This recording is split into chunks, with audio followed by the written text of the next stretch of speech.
Na sombra da cruz desejo sempre me amparar. A comunhão do meu Senhor eu posso lá gozar. E a pavorosa morte, sim, eu venço com Jesus. Pois fui até o Calvário e estou à sombra da cruz. Pois fui até o Calvário e estou à sombra da cruz.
Que o Senhor Jesus nos dê uma boa reunião, amém? Marido, mulher e a roseira. Às vezes o homem trata o carro melhor do que trata a mulher. O revólver, uma arma de estimação, tem muito mais valor do que a mulher. O canivete, o terno, aquele terno especial de linho, aquele terno branco, linho 120. E se aparecer uma mancha nele, a roupa branca tem que ser guardada debaixo de roupa preta. Sabia disso? O preto protege o branco, para não manchar. Um saco plástico de preto protege o branco para não manchar. Branco mancha muito, preto não. Mas é isso, então aquele enjoo, aquele cuidado com a roupa mais do que com a mulher. E armas, espingarda, e se enferrujar um pouquinho, pronto, a mulher que paga o pato. Casa e outras coisas. Mas nesse caso era a roseira. O marido não dava confiança para a mulher, mas era só para a roseira. E aquele cuidado extremo com a roseira. Extremo mesmo. A mulher começou a ficar até com ciúmes. E um dia ele apanhou a mulher rezando. Oh, minha Nossa Senhora, faça com que ele me trate pelo menos igual ele trata a roseira. Não é para rir, mas é engraçado. Minha Nossa Senhora, faça com que ele me trate pelo menos como ele trata a roseira. E ele foi ouvindo ela orar daquele jeito, rezando daquele jeito, por várias vezes. O filho falou: mulher, vem cá, vamos lá para o córrego, tira a roupa. Que é isso, Manuel? Você nunca fez isso? Tira a roupa. Vou te tratar igualzinho eu trato a roseira. A roseira é uma vaca. Lá estava com a raspadeira, carrapaticida, uma série de coisas assim. Começou a raspar o lombo dela, né? Cabelo e tudo. Entra na água aí, vamos. Vou te raspar, vou aplicar carrapaticida para tirar esses piolhos de sua cabeça. Está cheia de piolho. Tirar esse mau cheiro seu, como é que... A roseira não fede igual você. Então, já que você não pode se cuidar de si mesmo, eu vou cuidar agora, então. Eu vou. Nossa Senhora ouviu sua oração, sua reza. Não, Manuel, não faz isso não. Pode deixar. Eu vou fazer sabão agora, eu vou tratar da minha cabeça, eu vou ficar igual a roseira. Ah, você vai ficar igual a roseira, então tá bem. Quer dizer que você agora vai se aciar, não é? Irmãos, às vezes isso tem um sentido muito profundo. Nós queremos que Deus trate conosco como Ele trata com a natureza. Ele cuida da natureza. Jesus disse para olhar os lírios dos campos, as aves dos céus. É relativo. Certo asseio, certas medidas, somos nós quem temos de tomar. Você já pensou uma mulher adulta ter que ser aciada pelo marido? Não tem cabimento. A menos que seja deficiente, paralítica, na cama, isso é um caso diferente. Mas uma mulher sadia,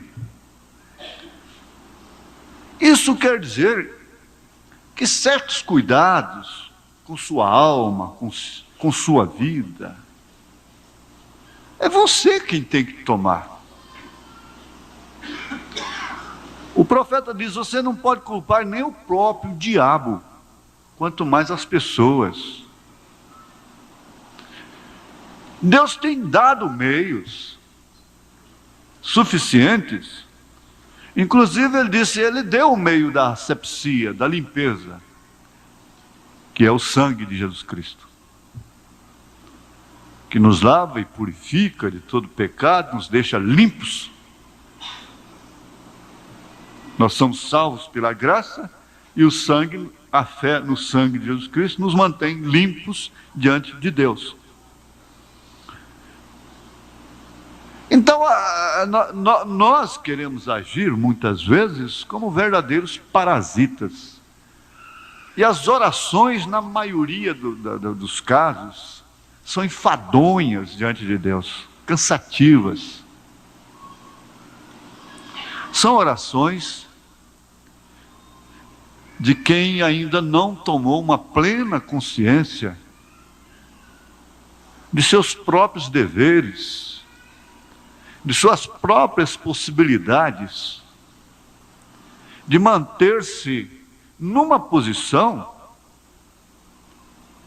que a pessoa pode, como humano, se manter diante de Deus.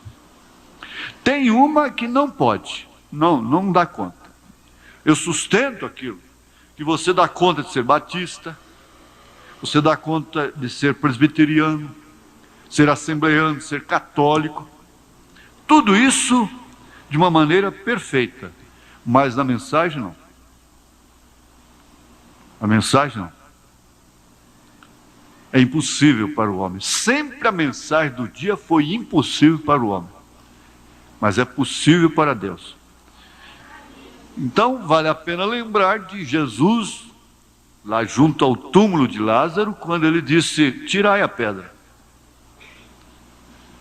Eu costumo pregar, meditar, olha, Jesus podia soprar apenas, fazer um gesto assim com a mão, e aquela pedra enorme rolaria.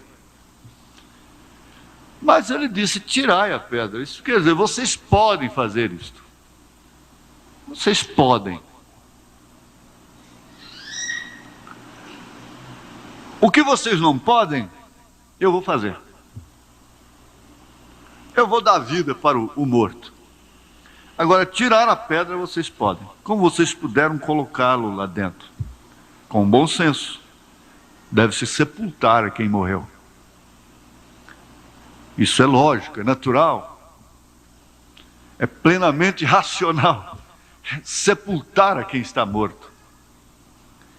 E é o que nós podemos fazer muitas vezes: sepultar a mulher, sepultar o marido, sepultar o filho, a filha, o irmão, a irmã. A igreja tem muita condição para sepultar, até para entregar a Satanás, para excluir e sepultar. Até o profeta disse: jogar uma pá, mais uma pazinha de terra em cima. Todos têm condição. Só para dar vida é que ninguém tem. Para levantar ninguém tem condição, e muitas vezes nem deseja ter. Agir, ter uma palavra que possa ajudar alguém que está tombado ao margem do caminho. Ser um bom samaritano. Samaritano é uma mistura, não é uma semente legítima, original. É uma mistura de gentil com judeu. Samaritano. Fazer aquilo que o sacerdote deveria ter feito, o levita deveria ter feito. Mas o samaritano é quem fez. O bom samaritano. Tinha pelo menos vinho, azeite, ir ali e tratar daquelas feridas e levá-lo para completar o seu tratamento, onde tinha mais recurso, onde tinham mais condição que ele não tinha. Então Jesus louvou a atitude daquele bom samaritano e diga: faça a mesma coisa com o seu próximo. Mas nós podemos fazer muito bem: enterrar, sepultar, apedrejar, executar. Sempre a lei pôde fazer isso. A religião tem condição para fazer isso. Agora, dar vida, não. Isso é só Jesus, né? Então, tirai a pedra. Tome o banho. Tire os piolhos. Então, o esposo terá prazer com essa esposa. Tire esse espírito de charamingação, aquela oração charamingada. Aquela oração que parece mais uma murmuração, uma lamentação, uma queixa. Tira tudo isso, os reclames, e tenha ousadia para entrar no santuário, no santíssimo lugar, pelo vivo e santo sangue do Cordeiro. Não há nenhuma pessoa que entre naquele lugar e que volte sendo a mesma.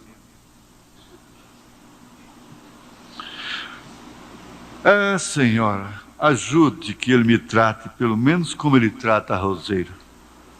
Guarde isso. Leva isso. A Roseira era uma vaca. Nós estamos vivendo a era da desobediência. E eu sempre me lembro daquele que aquele velho português falava lá em Brasília. Foi meu chefe numa companhia americana. Ele disse: vocês aqui no Brasil é assim. Aqui no Brasil, se pode fazer errado, para que fazer certo? Se pode invadir o sinal, para que parar?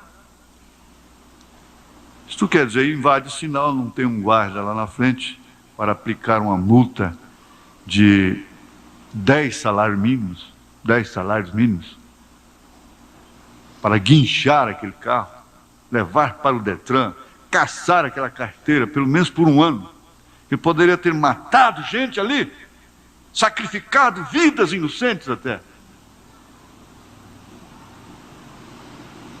Mas se pode fazer errado, para que fazer certo? Se pode entrar na contramão, para que dar aquela voltinha? Se pode ficar parado na esquina aí, arriscando uma tragédia, para que se recuar? Para quê? Não existe uma consequência no momento. Se pode parar na porta de garagem, para que parar em outro lugar? Dizem que isso está no sangue do brasileiro. Se pode fazer errado, para que fazer certo? E dizem que aqui a fruta do vizinho é mais gostosa, apanhada, escondida. Tudo que se faz escondido tem mais emoção, mais sensação, mais sabor.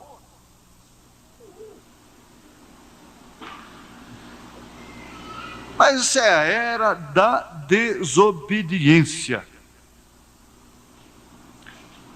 Nós estamos com o cumprimento das Escrituras em nossas próprias vidas.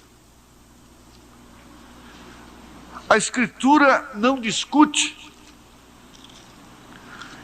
ela por si se interpreta. Os acontecimentos estão interpretando as Escrituras a cada dia, a cada passo que damos. Eu conheço a mim mesmo. Você conhece a si mesma, a si mesmo. E sabe disso. E Paulo disse aqui em 1 Timóteo capítulo 4, mas o Espírito expressamente diz que nos últimos tempos apostatarão alguns da fé. Apostatar é sair, evadir-se, dando ouvidos a espíritos enganadores. Ouvidos. E a doutrinas de demônios, vivendo assim sob influência de espíritos errados.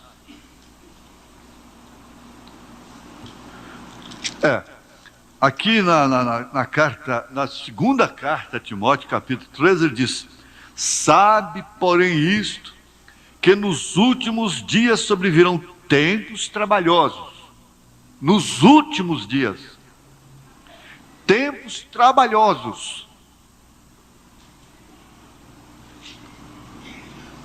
Porque haverá homens amantes de si mesmos. Amantes. Um casal amante. Isso quer dizer, aquele casal que não é casado e convive. São amantes. Mas o homem se tornando amante de si mesmo. Isto quer dizer, em promiscuidade consigo próprio, com seu próprio espírito.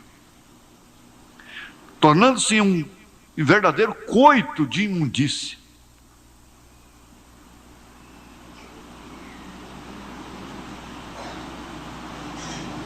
Amantes de si mesmos, avarentos, extremamente seguros, não ordenados. Avareza não quer dizer que é ser ordenado, porque a Bíblia ensina que deve ser previdente, ordenado. Mas avarentos, presunçosos, soberbos, blasfemos, desobedientes a pais e mães, ingratos, profanos,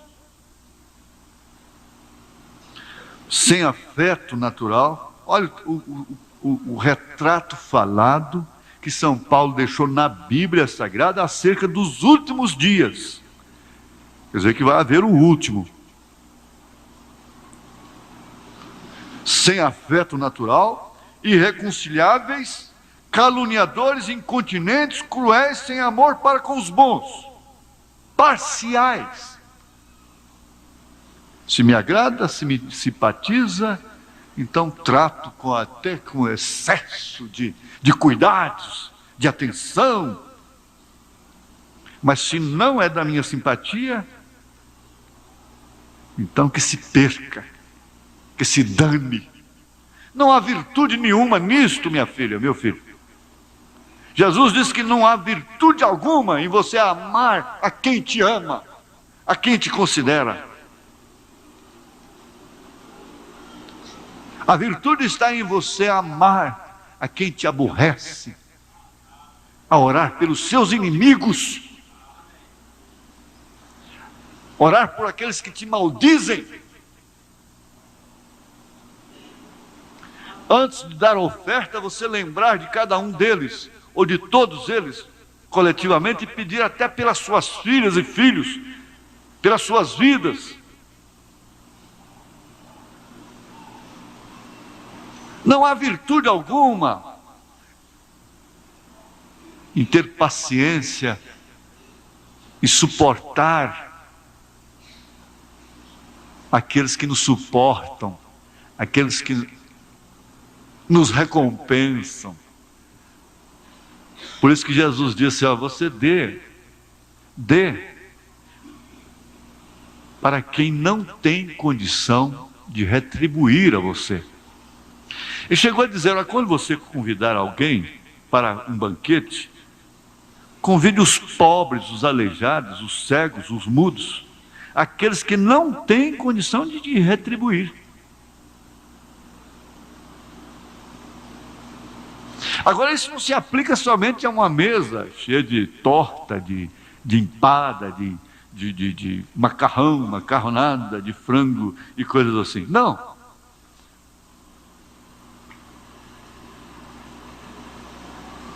Considerações, respeito mútuo, respeito, amor para com o nome da pessoa.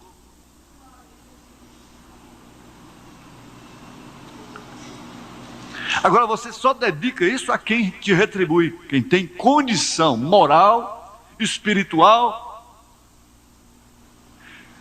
tem nível para retribuir a você.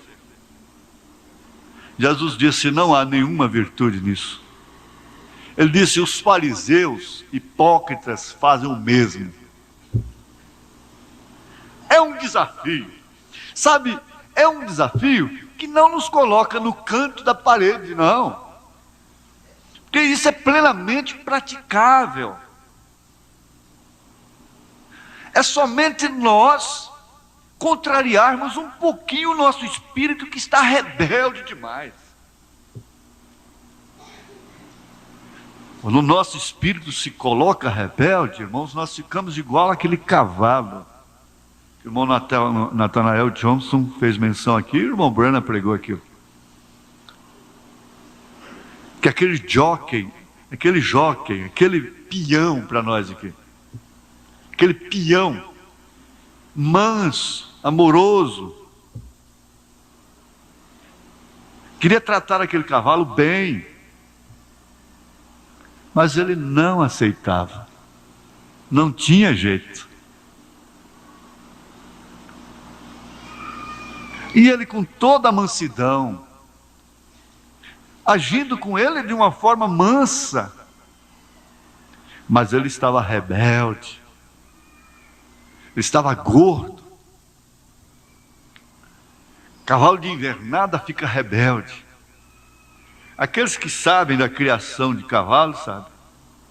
Cavalo manso até, mas solta na invernada, ele engorda.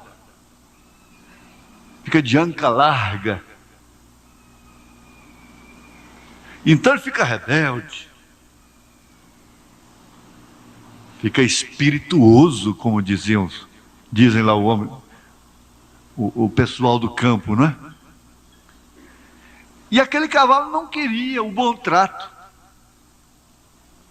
Então o proprietário disse: vamos mudar de jockey agora, de peão. E trouxe aquele peão matador. E agora então aquele peão montou naquele cavalo com duas esporas, né? Calçado de esporas das mais pontiagudas. É um homem que não cai do arreio. Uma chibata na mão. Então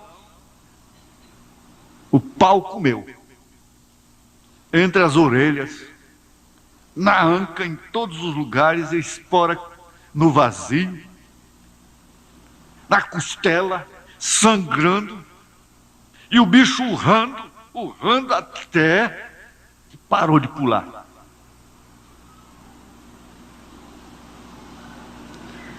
Então ele diz assim, que Deus não pode te amansar com o Espírito Santo, abrandar sua natureza com o Espírito Santo, porque o Espírito Santo é dócil. O Espírito Santo é manso, é humilde de coração. O Espírito Santo só diz assim, minha filha, não faça isso, minha filha. É aquele toquezinho leve de uma pomba. Não corte o seu cabelo. Não se vista dessa forma. Não vá a tal lugar. Não faça isso. Meu filho, não faça isso. É o Espírito Santo. É o peão dócil. Ele não espanca ninguém. Ele fala a palavra doce. Ele fala através dos hinos. Ele fala romanticamente, poeticamente. Não serve. A natureza é rebelde. O espírito está rebelde. Então o profeta diz, sabe o que você precisa? Então é isso. Ele tira o Espírito Santo e te entrega para o diabo. Agora o diabo vai amansar a sua natureza. Porque quando você dá um coice, ele te dá 10. Alguém vai ser mais forte do que você.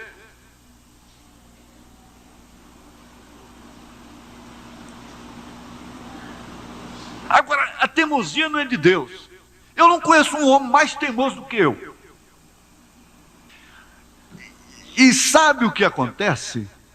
Nós só fazemos é complicar a situação para nós, dificultar. Só isso. Você complica a situação. Você complica a sua vida. O profeta diz que nós chegamos a crer que não somos ovelhas, que o nosso espírito fica tão rebelde. Isso é na mensagem final, né? Ele disse isso. E o nosso espírito chega a ficar tão rebelde que nós admitimos que não somos ovelhas. Agora, que benefício traz esse tipo de coisa? Doenças, animosidade, essa natureza ranzina só traz peso para si e para todos que cercam.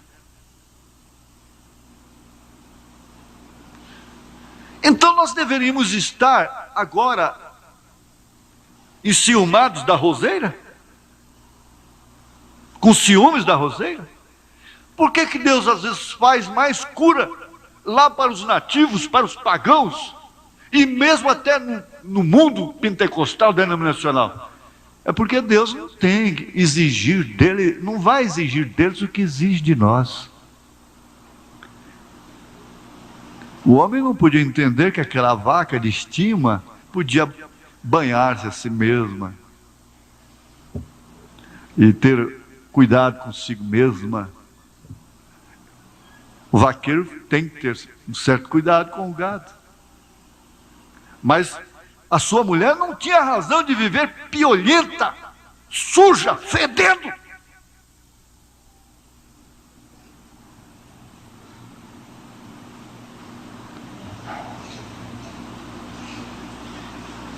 Aquele homem não tem razão, por ser pobre, por ser simples, humilde,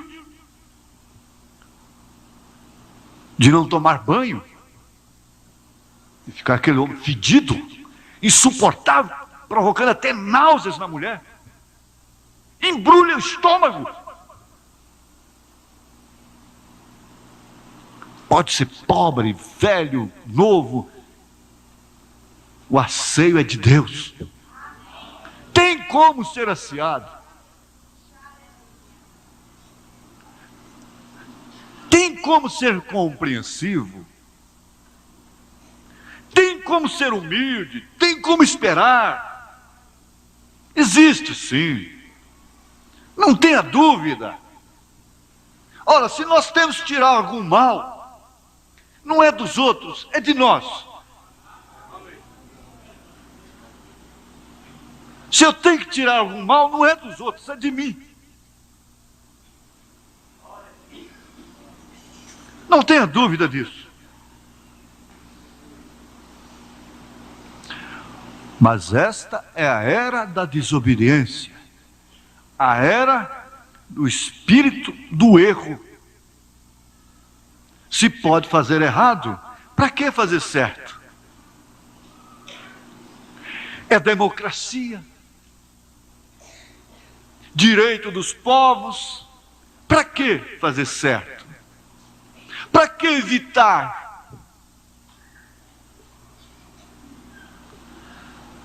Esta é a era da mãe solteira, com todo respeito. É a era da mãe solteira. Isso quer dizer, a mãe que não se casou. Consequentemente, que geração será esta? É a era dos filhos com pais divorciados. Mesmo se casaram no altar, na lei, na igreja, tudo bonitinho, com pompa, com véu e grinalda. Amanhã esses filhos estão sem saber com quem vão ficar, se é com a mãe ou se é com o pai. E eu vejo muitos deles com a sacolinha nas costas. Para onde você vai? Eu vou para a vovó. Para onde você vai? Não, eu vou lá para o outro vô. Para onde você vai? Bom, vou para a mamãe. Para onde você vai? Eu vou lá para o papai. Pobres peregrinos! Que culpa tem eles? Que culpa tem aquelas crianças? Aqueles adolescentes?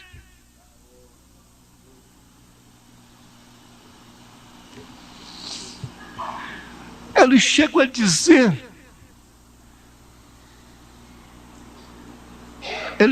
a dizer, eu não sou culpado de ter nascido.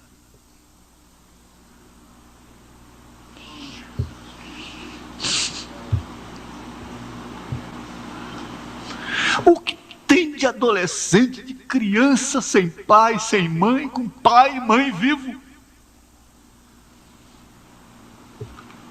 Mas por quê? Dureza do coração dela, dureza do coração dele. É o mal da era. Às vezes a pobre coitada não quer daquele jeito, a pobre coitada está sofrendo amargamente, mas não tem como, é o espírito da era.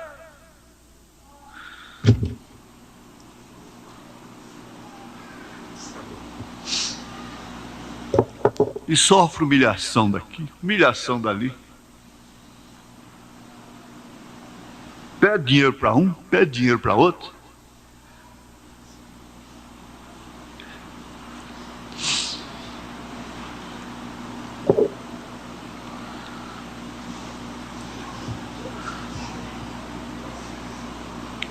Agora nós acabamos de ouvir na fita do irmão Branham,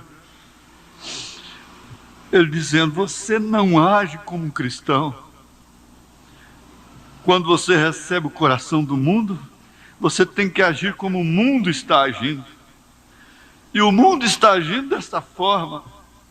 As mulheres se dirigem por si próprias. Os homens se dirigem por si próprios.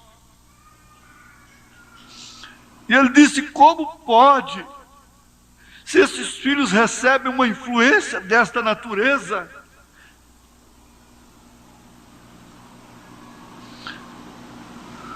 o que será a próxima geração? Eu estou com um tratado aqui que disse, a moça viu tanta desgraça entre o seu pai e sua mãe, que ela disse, casamento, eu não quero nunca na minha vida, se casamento é isso que eu vi do meu pai e da minha mãe, desde que eu entendo por gente, Eu não quero essa desgraça na minha vida.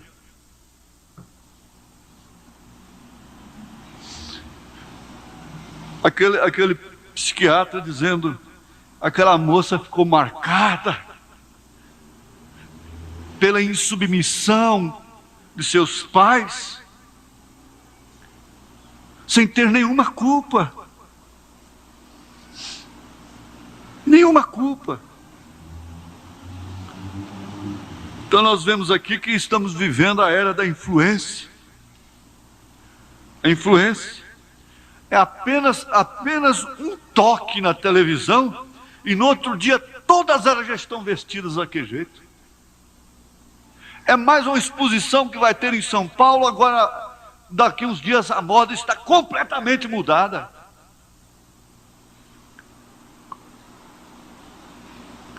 O diabo não tem que falar dia e noite para pôr uma roupinha numa mulher. Basta alguém que traga aquela influência e pronto. Ele disse, oxalá que a igreja estivesse sob a influência de Cristo, das mulheres cristãs, da igreja primitiva, como o mundo está sob a influência do mundo, como o mundo obedece.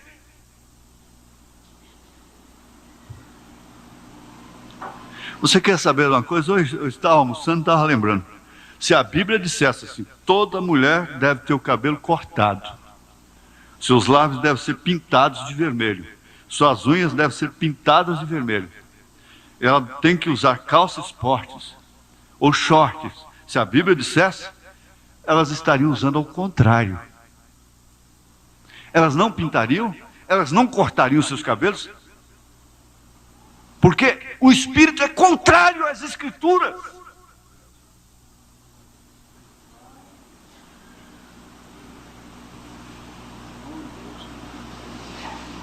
Se fosse o inverso, a Bíblia dizendo que a mulher corte o seu cabelo e que o homem deixe o cabelo crescer, estaria ao contrário.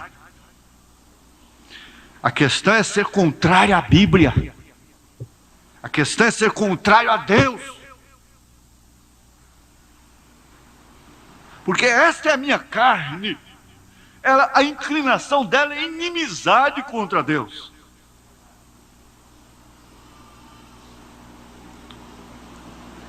É igual certas naturezas, como eu conheço. Se você quiser que um homem não ponha um terno preto, você falar para ele botar o terno preto. Fala para ele, põe aquele terno preto hoje. Aí ele põe o branco.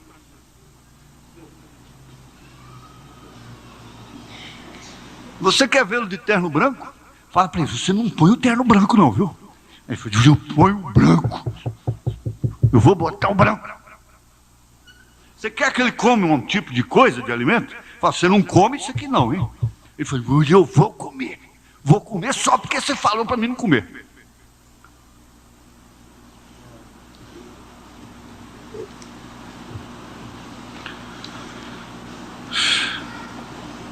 Aqui, na mensagem Influência, uma das grandes falhas em nossos dias hoje, que o avião caiu, você sabia? O avião caiu, houve uma catástrofe muito grande. E eles então buscam a caixa preta. Dentro da caixa preta tem a gravação dos últimos momentos, das últimas palavras do comandante, do piloto, para descobrir a causa. E uma das grandes falhas em nossos dias hoje, na América e no resto do mundo, são pais pios, para estabelecerem uma influência em seus filhos. Aquele que oferece a influência negativa é mais acompanhado pelos filhos. Se a mãe oferece uma influência negativa, pode saber, a tendência das filhas, dos filhos é puxar a mãe. Se o pai oferece uma influência negativa, a tendência dos filhos é seguir aquela influência negativa, mundana, carnal.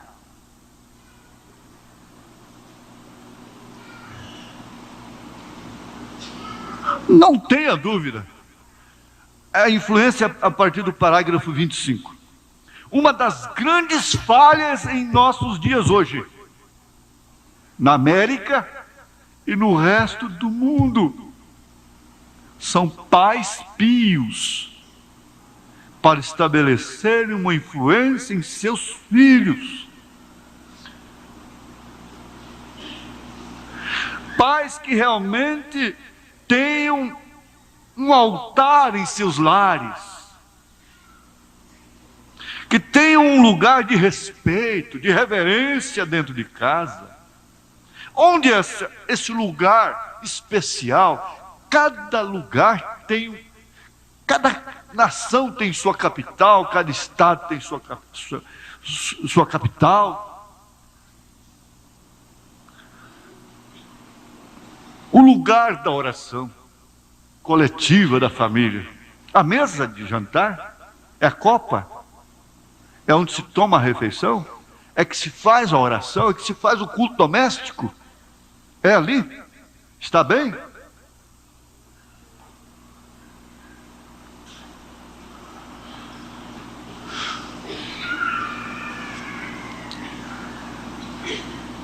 Os pais destes dias se afastaram dos princípios da Escritura.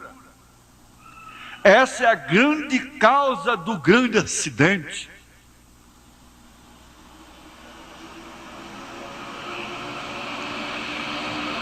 Eles foram mais para as modas do mundo. As modas do mundo.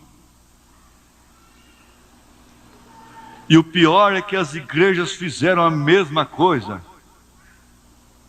Fazendo assim, o mundo entrou para dentro da igreja, através de suas modas. Em fazendo isto, nós deixamos a coisa livre, a porteira aberta, e trouxemos o mundo para dentro da igreja, para dentro de casa. E uma vez amarrado o valente, toda a casa é saqueada.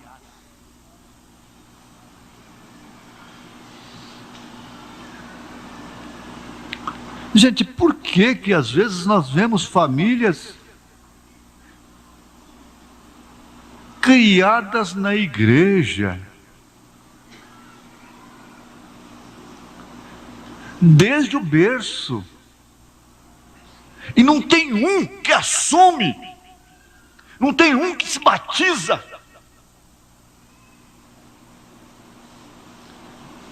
não tem um que toma comunhão?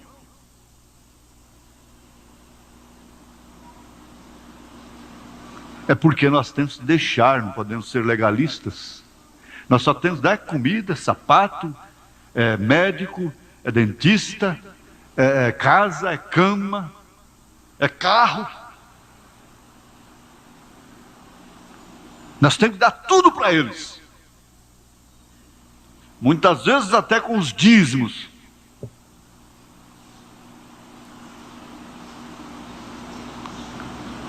E os filhos de Eli estavam comendo o melhor bife. Por isso ele quebrou o pescoço.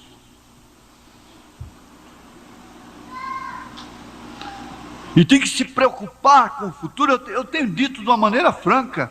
Olha, eu tenho encontrado problemas no plenário de pastores sobre entregar as pessoas para Satanás, sobre milênio, sobre coisas. Mas durante esses anos nunca vi um problema no plenário sobre viúvas, sobre órfãos, sobre a dispensa da igreja. Nós temos que cuidar do futuro dos filhos,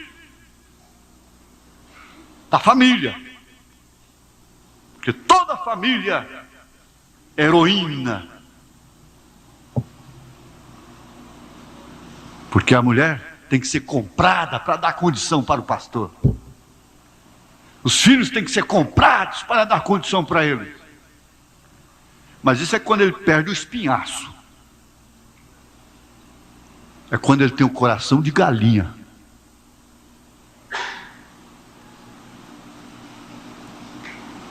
Essa é a condição. Essa é a causa, meus irmãos.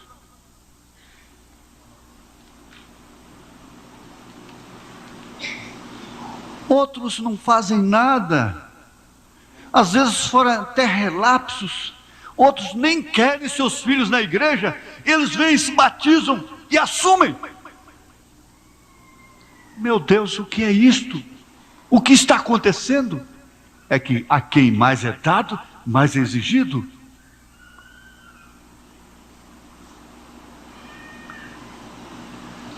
É que as igrejas fizeram a mesma coisa. Em fazendo isso, nós deixamos a coisa livre e trouxemos o mundo para dentro da igreja.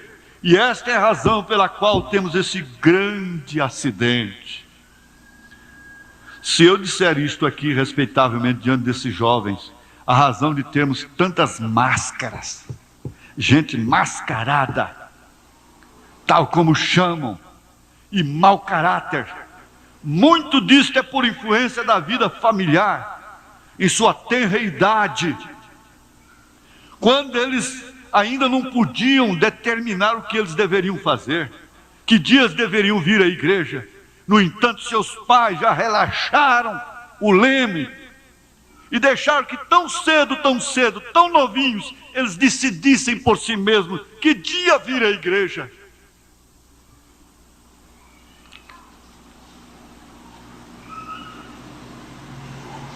Muitas das esposas não estariam na igreja se seus maridos não estivessem. Muitas. A igreja é um enfado, um cansaço para elas. É uma obrigação.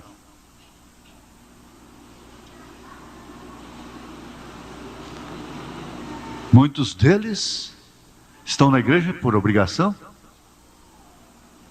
O que está acontecendo? Vocês que são livres, vocês jovens, que rompem com pais incrédulos. Agora há pouco, hoje mesmo eu vi, eu devia ter pedido ao irmão Isaías para filmar para nós, hoje de manhã.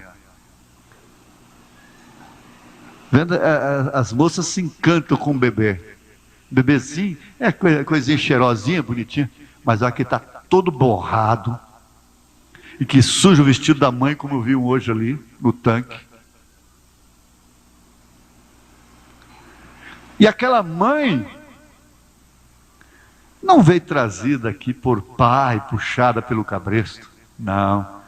Jovem ainda, bonita, linda. Veio para a igreja com seus próprios pés. E isso, Satanás. Vocês meninas, meninos que têm seus pais crentes, zelosos, deem glória a Deus. Deem glória a Deus. Honrem os seus pais e suas mães. Não se julguem marcados pelo destino.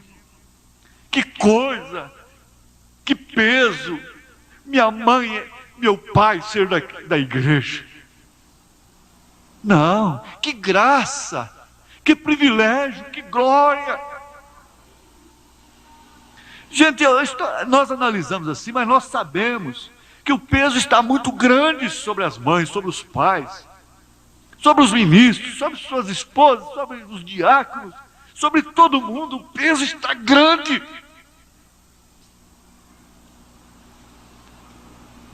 Mas ele está dizendo, o mau caráter, muito disto é por influência da vida familiar em sua tenra idade.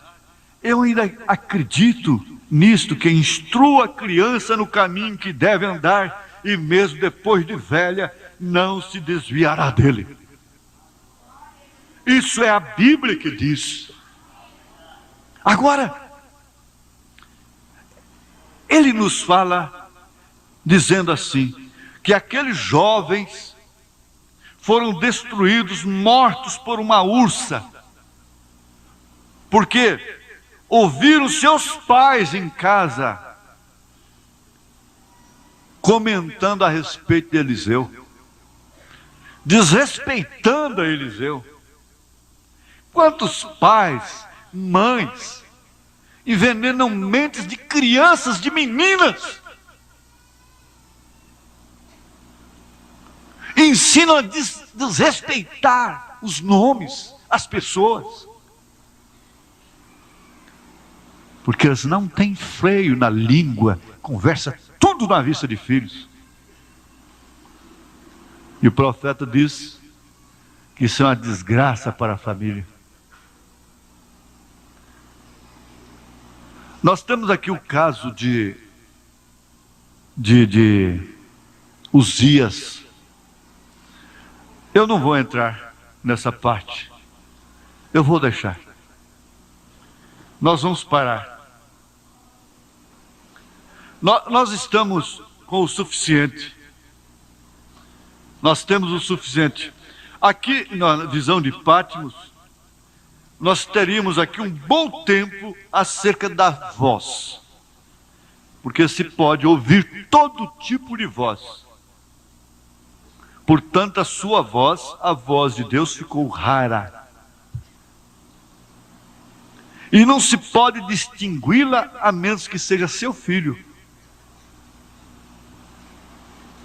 Porque uma voz, uma vez comandada, forma essa unidade que Jesus pediu aqui. Então, um pelotão que está sob o comando de um sargento, de um comandante, todo escuta uma voz, e sob aquela voz, em marcha, em cadência, vira para a esquerda, para a direita, dá meia volta, para, descansa, tudo sob a mesma voz. Mas se houvesse ali várias vozes, vários comandos ao mesmo tempo, aqueles soldados não saberiam a quem obedecer. Então, para controlar esta situação, para que você possa tomar posse da verdadeira orientação de Deus, ele disse: você terá que ficar ali até distinguir a sua voz. E quando você ouvir a sua voz, não importe o que ele tenha dito, obedeça. Obedeça, somente isto. Não importa o quanto isto vai te custar, obedeça. E você verá como você será recompensada, será recompensado. Então ele disse: veja Ruth recompensada, porque ela tinha a voz de Deus através de Noemi. Era a igreja ortodoxa que lhe falava, que lhe orientava. Mas quando você começa a ouvir a voz da avó, a voz da mãe, a voz da tia, a voz da prima, a voz da amiga, a voz da vizinha, então por fim você não sabe mais o que fazer. Você não sabe se ouve a voz da mãe, do pai, não sabe se ouve a voz do marido. Quando a pessoa se desorienta, então aí que aparecem mais vozes. Ele disse: é melhor que você fique quieta, quieto. Ali, até você distinguir, essa é a sua voz. Então ele disse: quando a sua voz vem, você pode distinguir que é ele te falando, que não é uma mensagem proposital do pastor. É como o irmão disse outro dia, chegou em casa, a mulher disse para ele: você foi fuxicar para o pastor, não é? Não foi isso. Quando você distingue que não é capricho, que não é carapuça, que não é proposital, mas que é a voz de Deus naquela mensagem para você, então obedeça aquilo. Ponha em prática aquilo. Deus cuida do resto. Ele toma conta do resto. Você pode descansar. Descansa, Ruth. Porque o homem não terá paz, não terá descanso, enquanto não te redimir. Enquanto ele não remir, não pagar o preço por você. Foi o que Noemi disse. Ela ouvia uma voz correta, um zunido certo, uma trombeta certa. E nesta hora não há zunido mais certo do que a trombeta do 7º anjo de Apocalipse, capítulo 10, versículo 7. O 7º anjo de Apocalipse.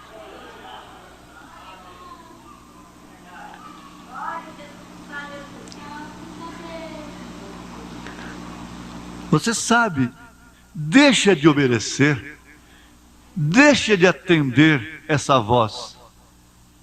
Você vai aparecer com um galo na cabeça, se não com a cabeça rachada. Pare com essa juventude irresponsável, inconsequente. Deixe de viver essa moça parecendo uma barata, descabiciada, tonta, irresponsável. Esse rapaz irresponsável. Pare com isso.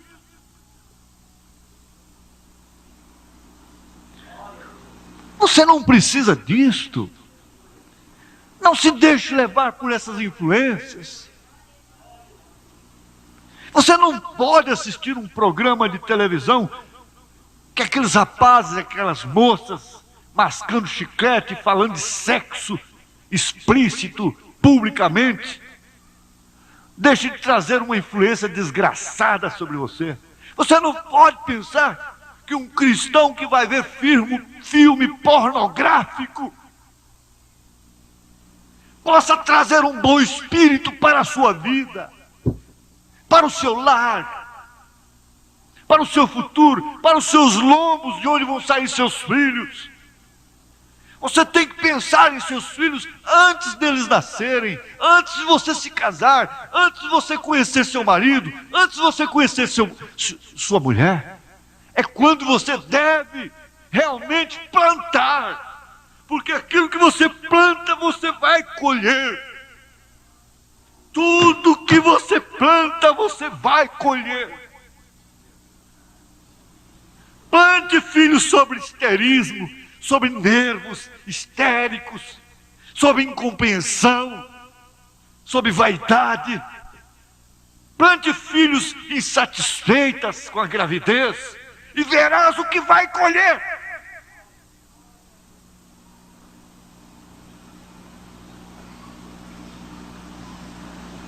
Uma mãe, antes de ter um filho, deveria estar desejando como Ana estava desejando aquele filho. Deveria estar no templo, porque os dias são maus.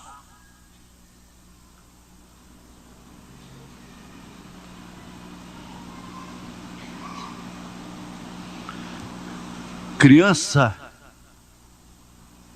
mecânica, fabricada em laboratório, o mundo está cheio disto. Elas têm os filhos, como tem um cachorro, um cachorrinho. O mesmo apego que tem por um filho, dedica-se a um cãozinho, vestido de macacãozinho. Diz o irmão Branham.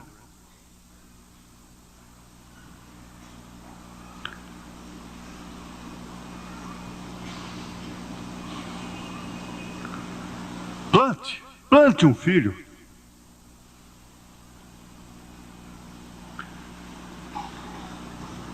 Agora, o que Deus plantou, Ele vai colher também. Vós sois a lavoura de Deus. E Ele plantou um filho nesta igreja. Ele plantou o seu filho, a sua semente em você. Portanto, ele vai colher. É certo que nenhum lavrador leva a terra para o celeiro. A terra é muito boa, sem ela não tem semente, não tem espiga. Mas ele colhe a espiga e deixa a terra lá. A terra fica. É a semente que vai para o celeiro. Tu és pó, e em pó has de tornar. Tu és terra, e em terra has de tornar. E o sangue e a carne não herdam do reino de Deus. Mas ele vai tirar essa espiga, essa alma que ele plantou dentro desse corpo. Você é uma filha de Deus. Você é um filho de Deus. E por que vacilar? Por que temer? Agora, eu não uso, francamente, eu já fiz demais, possivelmente ainda farei, mas a chamada de altar deve ser uma exigência da própria pessoa, um desejo da própria pessoa. Quando se trata de um caso assim, de suplicar misericórdia, quando se trata de uma decisão espiritual e que aquela decisão, sendo pública, vem ajudar a pessoa de uma maneira efetiva. Mas isso quem só pode julgar é a própria pessoa. Então o profeta disse: eu não creio em chamada de altar. E eu sempre pensei assim também. As pessoas que ficam na igreja e que procuram a gente voluntariamente, espontaneamente, sem apelo, são diferentes. Naquela hora da emoção, todo mundo vem à frente às vezes. É claro, não é uma regra. Todos eles, muitos deles, grande parte deles permanece. Então, se o seu coração, se você está achando que vir aqui à frente possa te ajudar a vencer, a você ter mais coragem. Eu sei perfeitamente, irmãos. Nós sabemos que está errado, nós não queremos, mas fazemos.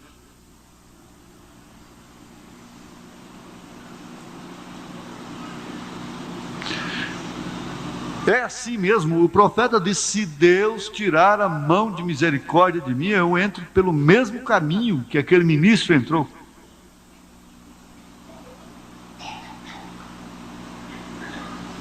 Então, se vir aqui à frente ajuda alguém a vencer realmente, enquanto os irmãos cantam, né? As irmãs cantam, você pode vir aqui à frente.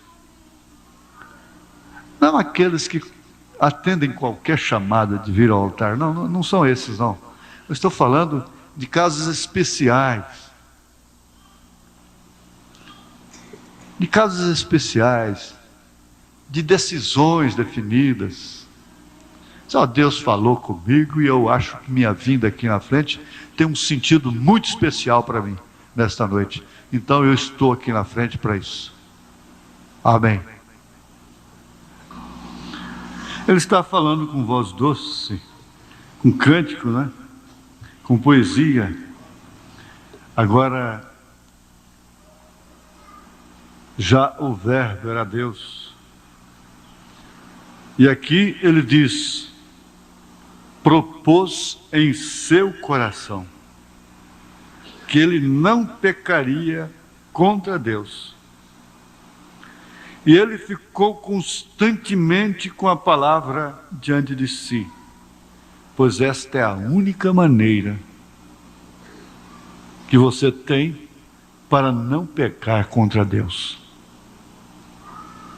Esta é a razão pela qual ele disse: eu não me abalarei, porque tudo o que ele fazia, ele tinha a palavra diante de si. Se você não pode obrigar ninguém a obedecer, ninguém também pode obrigar a você a desobedecer. Ninguém. Nem marido, nem mulher, nem mãe, nem pai, nem filho. Ninguém tem o direito de te obrigar a desobedecer. Você não pode obrigar os seus filhos a obedecerem, mas por sua vez, eles também não podem obrigar a vocês, os pais, se sujeitarem a seus espíritos.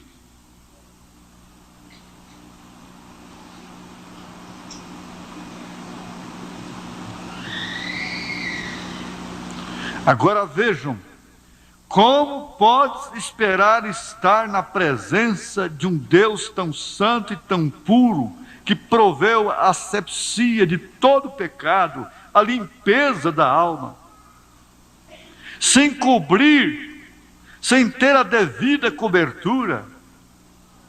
Porque os anjos cobriam a face, dizendo: santo, santo, santo, santo.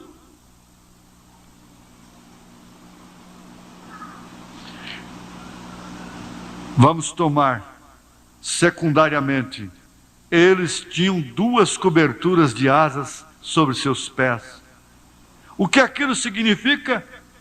Humildade em sua presença. Esta é uma coisa difícil para um homem que galga uma posição aqui na terra. É ser humilde, é cobrir os seus pés. Esta é uma coisa difícil para o jovem, para a bela moça, que tem a infortúnia de ser bonita. Pesa essa grande carga sobre ela de ser bonita. Esta é uma coisa difícil para o rapaz adolescente, que é popular na escola, uma estrela no basquetebol. Oh, jovem, como Deus poderia te usar, se tão somente permitisse que Ele o fizesse. Jovem garota, você em sua fina beleza, com a aparência de pequena rainha que Deus lhe deu, por que você não usa esta influência para o reino de Deus? Para o que Deus te deu isto? Essa virtude do caráter feminino. Use-o desta forma, você está destinado a sair bem, então. Você não tem que obrigatoriamente sair mal. Porém, qualquer outro caminho, qualquer outra maneira, você falhará. Isso poderá te custar muito, muito caro. Uma falha pode custar um acidente fatal. Deus fez a você e ninguém mais pode preencher aquele lugar. Você deve ser desta maneira. Agora, sejam humildes, humildes em sua presença. Sejam humildes.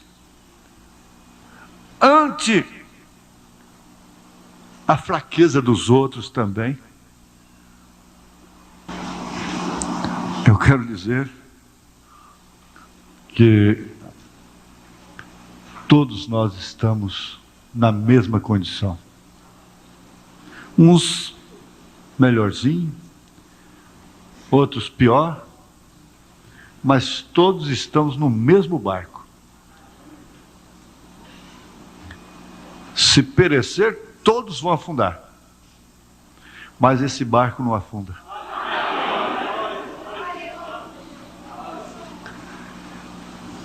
Disto eu estou certo, que a mensagem que nós cremos é um barco que não afunda. Que pode afundar é o velho Pedro.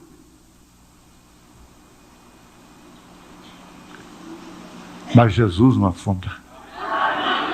Aleluia. Glória a Deus. Então, irmão, volte estimulado. Agora, não esqueça da roseira.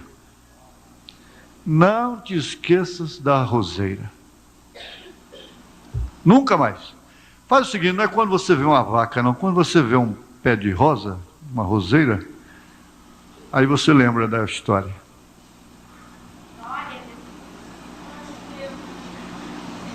Senhor, agora pedimos a Ti, certos de que cada um recebeu a recompensa de ter vindo aqui. Sabemos que para muitos não é tão fácil. É muito difícil vir a um culto. Custa às vezes até pão da boca. Mas, Senhor, nós te damos graças, porque o Senhor tem cuidado deste povo. Tu disseste que cuidaria deste pequeno rebanho, e tu tens cuidado. Não considerando minhas mazelas, eu não tenho nem termo para me qualificar. Não considerando esse trapo, esse esqueleto, o Senhor tem tido consideração com este povo. E tu tens falado, e tu tens abençoado, e tu tens curado, tu tens operado maravilhas. E agora eu te peço, Jesus, para curar esta irmã da sua vesícula. O Senhor pode perfeitamente dissolver essas pedras na vesícula. O Senhor pode perfeitamente, ó Deus, fazer esta cura maravilhosa, porquanto ela crê no teu poder. Faça isso queimar agora, Senhor.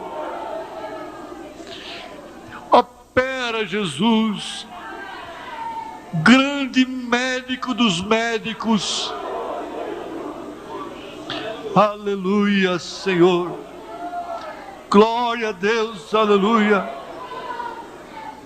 Essa infecção que antibiótico não tem dado volta. Satanás, eu te repreendo em nome do Senhor Jesus Cristo.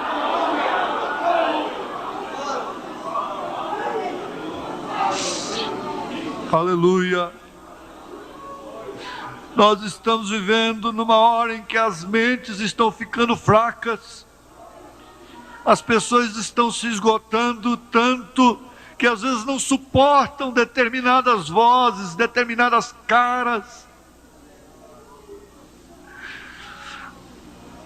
Senhor, alivia esta mente, recompõe esses neurônios, estas células, ó Pai.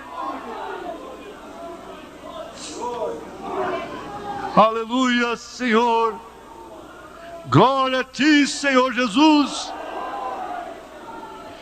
E o fogo de Deus passe nesse lugar, queimando doenças, queimando enfermidades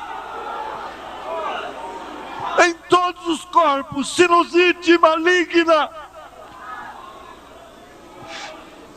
epilepsia, seja o que for, desmaios, vermes, germes e bactérias do mal. Nós unanimemente estamos contra vocês nesta hora, no nome do Filho de Deus, no nome de Jesus Cristo, pelo sangue de Jesus Cristo. Aleluia! Saia em nome de Jesus. Aleluia! Abre, Senhor, as portas dos céus, da alegria da salvação, ó Pai.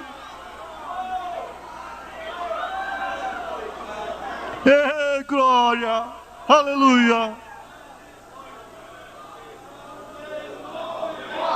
Aleluia. Aleluia.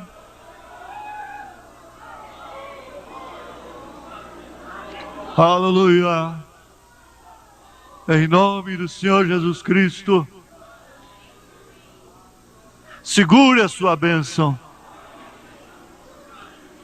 Aleluia. Você é um pregador do Evangelho também, e você está aqui por uma boa causa. Você não está doente, você está em necessidade e você quer um avivamento pentecostal para começar em sua igreja. Todos nós queremos isso. Vamos todos ficar de pé por um avivamento pentecostal. Deus Todo-Poderoso que criou os céus e a terra, eu peço que todos os poderes dos demônios deste recinto sejam quebrados. O poder de Jesus Cristo seja manifesto, Senhor. Nós não estamos derrotados. Satanás, eu te ordeno no nome do Senhor Jesus Cristo, sai deste povo. Ponham-se de pé, vocês aleijados nas cadeiras de rodas. Deem glória a Ele, todos vocês.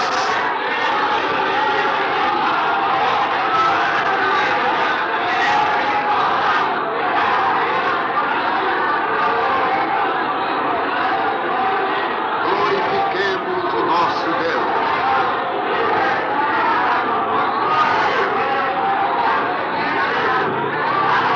Aleluia.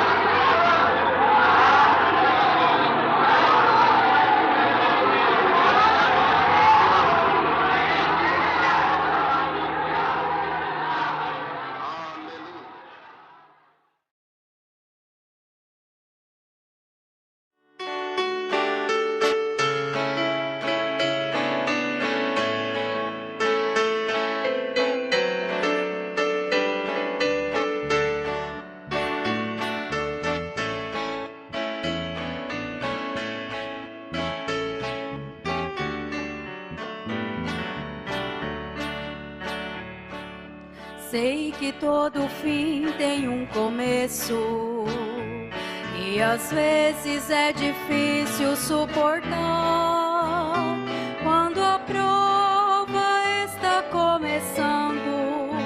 Meu irmão, dá vontade de chorar. Quando isso acontece, uso o joelho. Em oração vou falar com Jeová. Para Deus não é impossível. Conto pra Ele, porque pode resolver. Se a luta está difícil, vou dobrando os meus joelhos. Quando me sinto cansado, vou buscar o primeiro. Quero ver quem é maior do que esse que eu falo. Quero ver quem vence mais do que esse que eu conheço. Ele não manda ofício, ele vem pessoalmente. Ele não manda recado, fala tudo lado a lado. Isso mexe com a gente, porque Ele é o Deus dos crentes.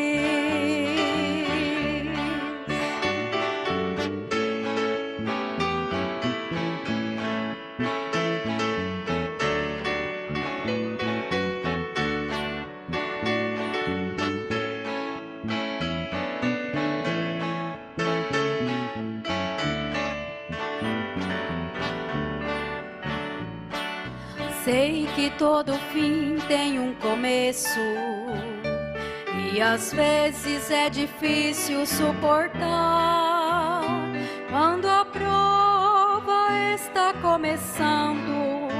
Meu irmão, dá vontade de chorar. Quando isto acontece, uso o joelho. Em oração vou falar com Jeová. Para Deus não há impossível. Conto pra Ele, porque pode resolver. Se a luta está difícil, vou dobrando os meus joelhos. Quando me sinto cansado, vou buscá-lo primeiro. Quero ver quem é maior do que esse que eu falo.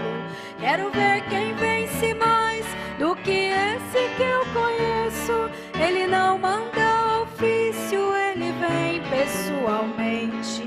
Ele não manda recado, fala tudo lado a lado. Isso mexe com a gente.